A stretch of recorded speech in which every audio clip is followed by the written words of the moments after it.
Termigal é o Servizo de Terminoloxía Galega. Calquera persoa pode chamar ou mandarnos un correo electrónico consultando como se di en galego calquera concepto que requira no seu traballo.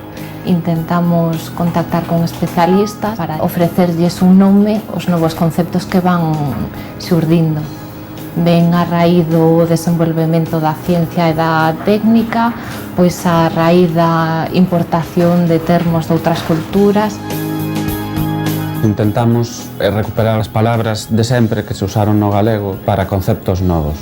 Os remolques teñen unhas táboas que se poñen nos laterais para aumentar o volume de carga. Nos propoñemos utilizar o que se usaba nos carros para coa mesma función, que en galego se chama ladral.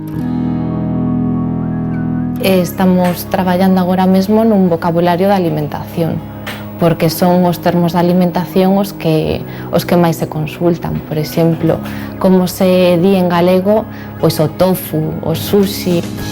Hai palabras que teñen maior éxito e outras que teñen menos. A proposta para traducir blog ao galego é bitácora, que en realidade sí que se usa nos foros en internet, pero é un termo que tivo moita aceptación. E outro exemplo no ámbito do deporte é adestrador.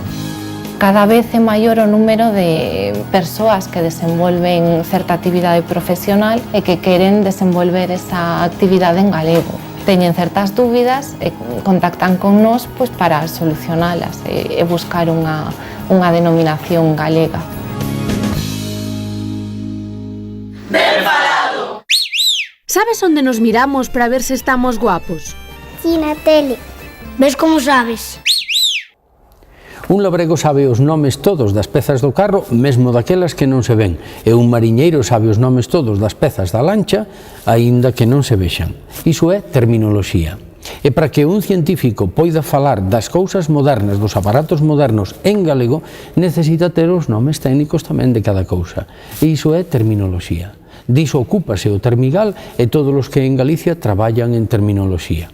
E quero rematar respondendo a un telespectador que me pregunta como se di en galego meterse nun berenxenal porque non lle parece moi galego. Pois efectivamente eu a un mariñeiro de Redondela oínlle decir mete o barco nas pedras. Se mete o barco nas pedras vaiche ser difícil sacalo con ben. Escoiten os vellos que levan toda a vida aprendendo galego. Agur.